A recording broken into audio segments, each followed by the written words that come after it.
మిత్రులారా, ఈరోజు రాష్ట్ర వ్యాప్తంగా కూడా లోకల్ బాడీ ఎలక్షన్ స్థానిక సంస్థ ఎన్నికల ఉన్నాయి.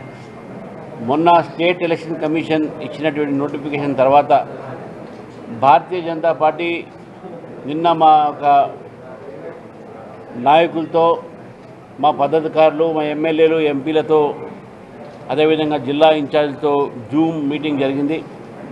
మరి జూమ్ మీటింగ్లో కూడా ఈరోజు అన్ని జిల్లా నాయకులకు కూడా, జిల్లా ప్రెసిడెంట్లకు కూడా ఈరోజు సమావేశాలు పెట్టి అభ్యర్థుల్ని ఖరారు చేయమని చెప్పేసి కూడా ఈరోజు వారికి నిర్దేశం ఇవ్వడం జరిగింది. 3 దఫాగా ఉన్నాయి కాబట్టే, ఒకటి జెడ్పీటీసీ, ఎంపీటీసీ, సర్పంచ్ల ఒక ఎన్నికల సందర్భంగా ఈ 3 ఫేజులు, 3 ఒక ఏదైతే ప్రయాణం ఉన్నదో ఆ మూడిట్లో కూడా జిల్లా అధ్యక్షులు, మండల నాయకులు, అదేవిధంగా జిల్లా నాయకులందరూ కూడా కలిసి మా ఒక క్యాండిడేట్స్ని ఇప్పుడే సెలెక్ట్ చేసేటటువంటి ప్రాసెస్ కూడా స్టార్ట్ అయిపోయింది. ఈరోజు కరీంనగర్లో దానికి సంబంధించినటువంటి ఒక మీటింగ్ కూడా జరిగింది. మిత్రులారా, ఈ బీఆర్ఎస్ పార్టీ, కాంగ్రెస్ పార్టీ రెండింటికి కూడా స్థానిక సంస్థ ఎన్నికల్లో ఓట్లు అడిగే అధికారం నైతికంగా లేదు వాళ్ళకి. ఏ బీఆర్ఎస్ పార్టీ అయితే 10 సంవత్సరాలు మన రాష్ట్రాన్ని పరిపాలించిందో, మొత్తము స్థానిక సంస్థల్ని నిర్వీర్యం చేసినటువంటి పార్టీ ఏదైనా ఉంది అంటే అది బీఆర్ఎస్ పార్టీ.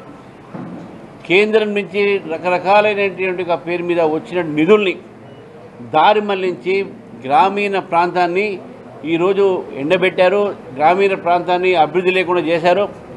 అదేవిధంగా గ్రామీణ ప్రాంతాల్లో వారి సమయంలో అనేక మంది సర్పంచులు బాధపడి కొంతమంది ఆత్మహత్యలు కూడా చేసుకున్నటువంటి పరిస్థితి మనం చూసినాం.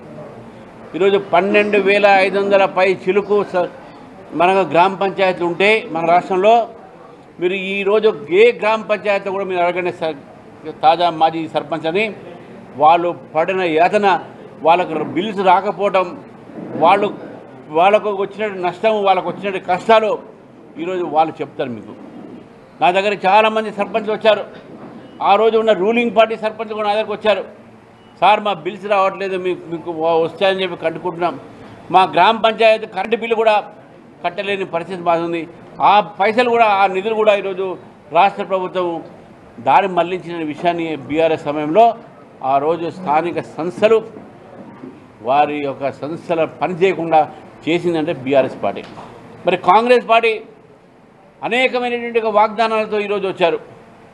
ముఖ్యంగా రైతులకు సంబంధించిన దాంట్లో రైతులకు పడే కష్టాలు అయితే ఉన్నాయో వాళ్ళు చూసి మేము 15,000 ఇస్తామని చెప్పారు రైతు బంధువులు.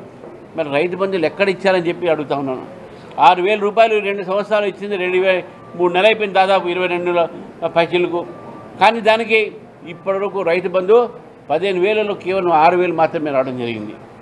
కానీ అదే ప్రధానమంత్రి నరేంద్ర మోదీ గారు ప్రధానమంత్రి కిసాన్ సమ్మాన్ యోజన కింద 32 లక్షల రైతులకు ఈరోజు తెలంగాణలో 6,000 రూపాయలతో వారికి ప్రతి సంవత్సరం కూడా ఎప్పుడు కూడా తప్పకుండా వాళ్ళ ఒక అకౌంట్లో పడతా ఉన్నది.